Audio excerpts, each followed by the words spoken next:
মায়ের ভেড়া মাছ তখন ছিল ডগর পাকা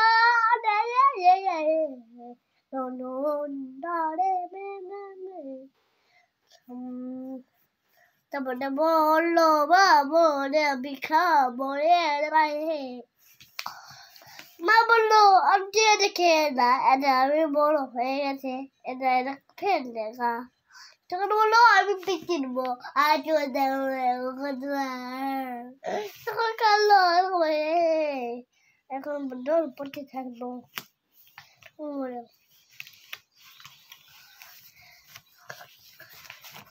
খ অঙ্গ মমজল ঋতুয়াল্লা মা বললো আরে